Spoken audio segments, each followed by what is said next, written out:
quart d'heure corrézien, le magazine d'information hebdomadaire de RGB, Bram FM, RCF Corrèze, Radio Pac et Brenige FM. Réalisé et présenté par Olivier Sérac. Bonjour tout le monde et bienvenue dans le quart d'heure corrézien, nouvelle série de portraits cette semaine. Je voulais aborder les reconversions professionnelles et surtout la grande question de l'incertitude quand on bascule après des années d'études vers une toute autre profession. Alors pour illustrer ce changement de vie, je vous emmène dans le sud de la Corrèze à la rencontre de Claire. Le quart d'heure corrézien, vous avez le menu, c'est parti.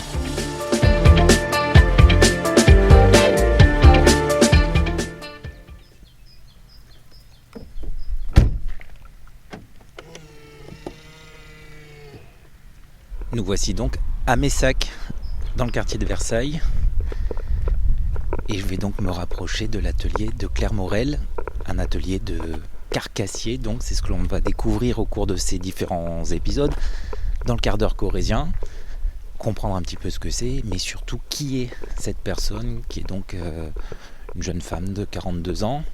C'est un atelier qui est au sud du village, juste à côté en fait du cimetière de Messac, et qui surplombe en réalité un champ de noyer. Il y a quelques vaches aussi qui sont sorties puisque le printemps est là et les animaux sont enfin dans les prés. Juste derrière vous avez le collège de Messac et juste au-dessus encore, ça c'est le facteur qui passe. Et juste au-dessus donc du collège vous avez ce petit village du Chose. Sur la droite c'est celui de Barreau. Et quand vous regardez sur votre gauche, vous apercevez le bas du village de Messac, mais également toutes les hauteurs de la Gléjole, le Clos Joli encore sur la gauche. Et puis après, derrière, vous avez le village de Collonges, Collonges-la-Rouge, évidemment, que beaucoup de Corréziens connaissent, c'est évident. Donc on va attendre Claire Morel, elle va pas tarder. En attendant, je peux vous décrire un petit peu là, l'arrière de son atelier. On voit des fils de fer qui sont accrochés, ça ressemble évidemment à des abat-jours, il y a des cercles, il y a des carrés, il y a des losanges, c'est parfois arrondi, des petites étagères avec des plats en porcelaine, ou en faïence en tout cas. Et voilà Claire qui arrive, j'imagine, avec sa camionnette.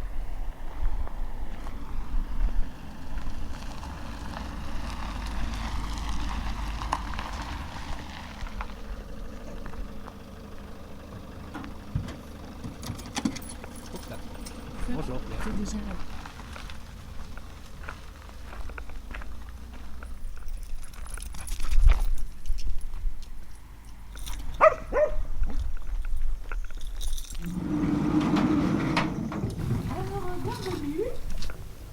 Waouh, merci.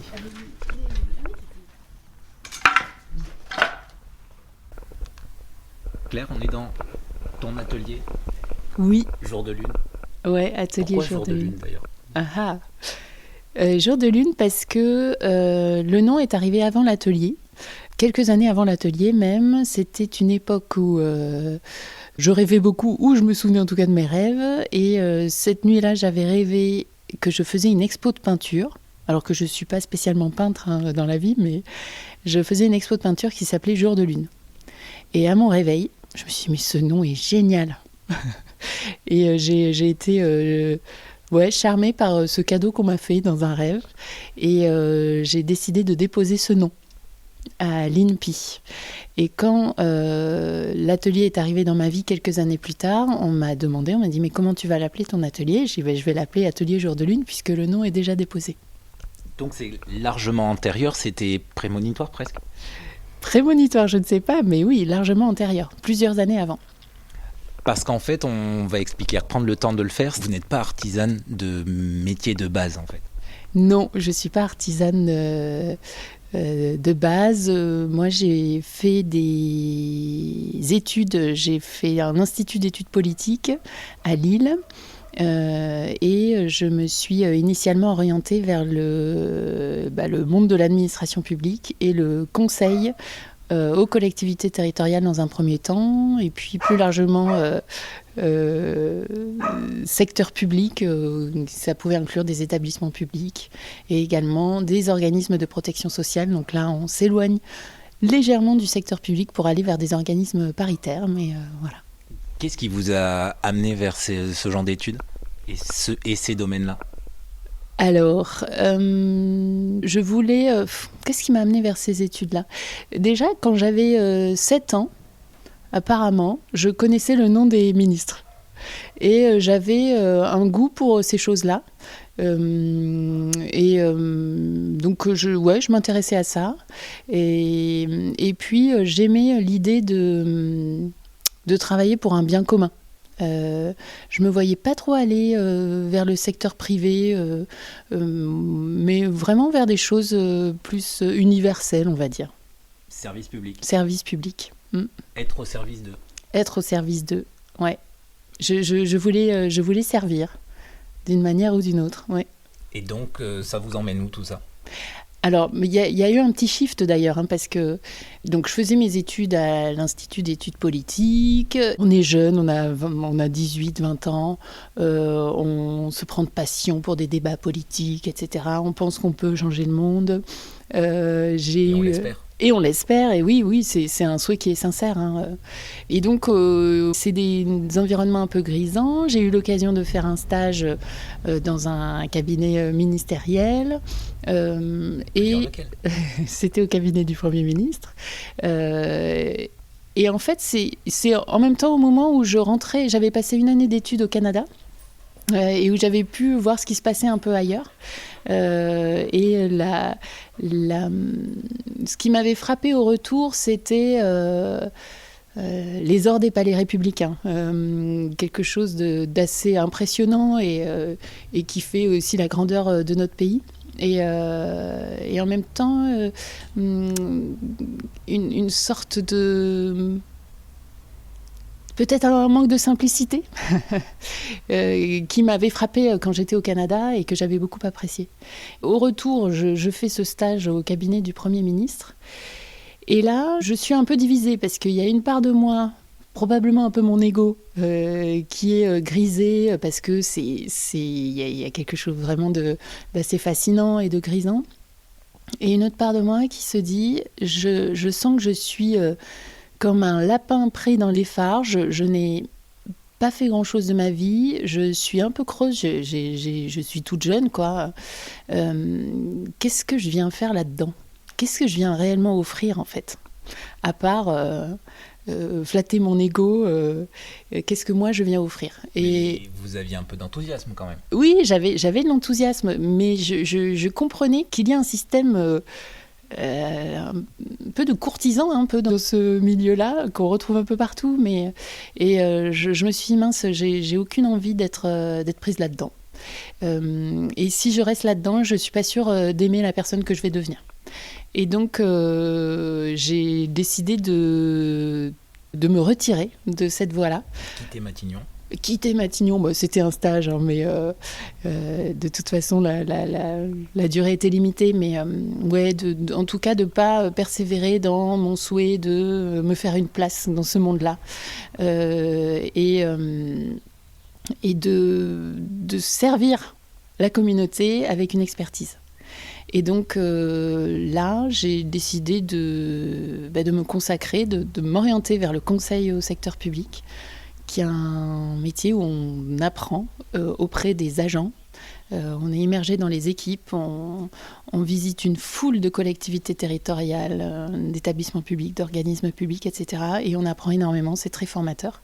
Et là, on voit la diversité des projets qui peuvent être mis en place dans ce secteur-là. Et voilà, à mon sens, il y a une expertise plus forte, une technicité plus grande et quelque chose qui est beaucoup plus proche du terrain et beaucoup plus opérationnel. Et donc là, l'objectif, c'est d'essayer de trouver des solutions pour améliorer le travail des agents publics ? Oui, c'est ça. On a l'idée souvent qu'un agent public est quelqu'un qui ne travaille pas trop. C'est absolument pas ce que j'ai constaté.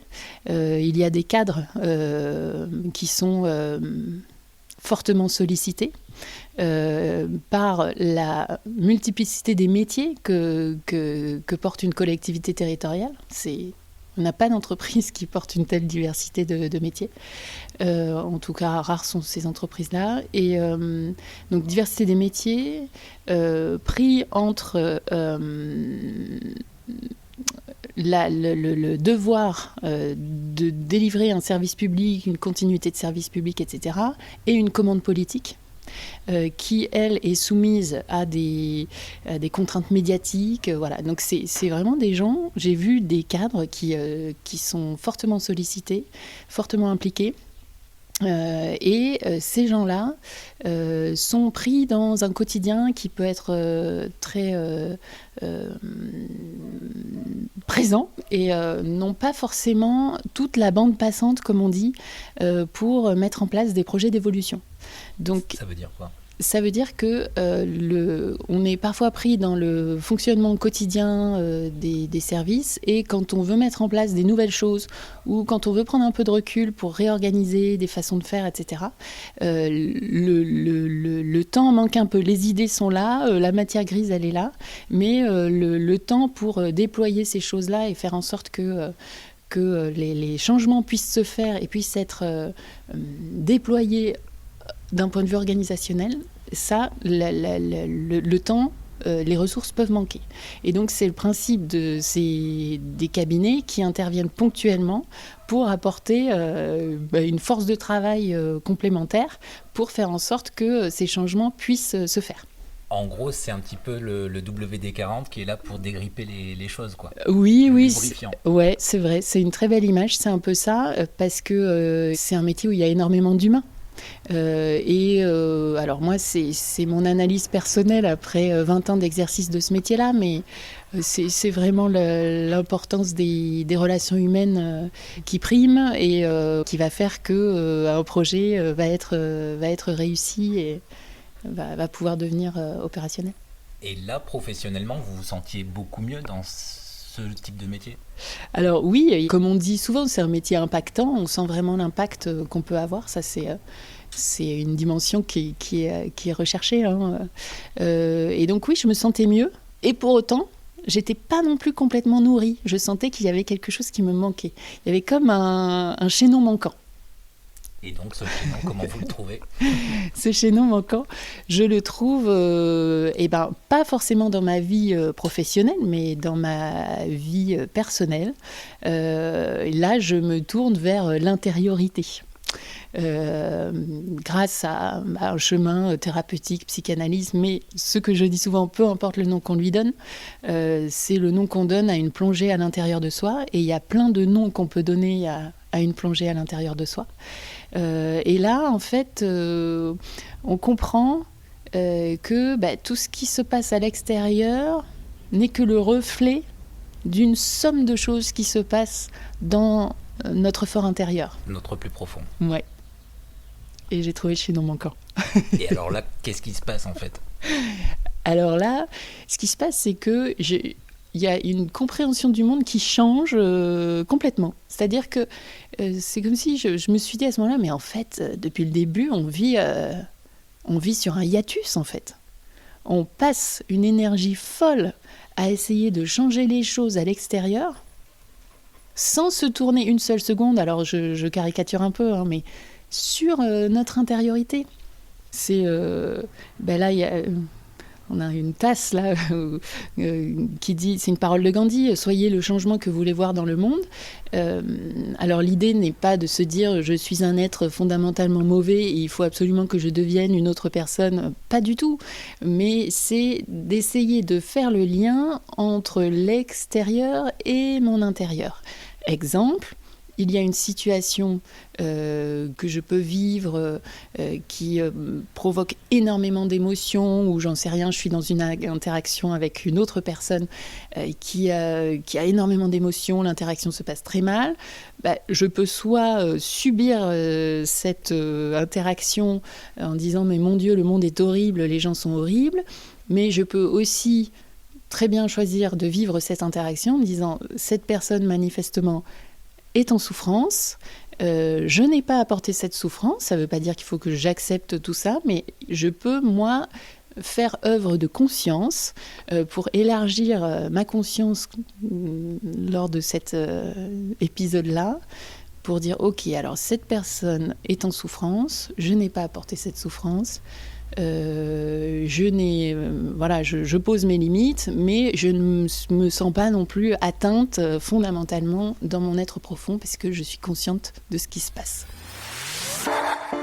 Apprendre à s'écouter et surtout à entendre ses envies, c'est la perspective du prochain numéro du Quart d'heure corrézien, toujours avec Claire, toujours à Messac. Et en attendant de vous retrouver dans une semaine, je vous souhaite de passer d'excellents moments en Corrèze ou ailleurs.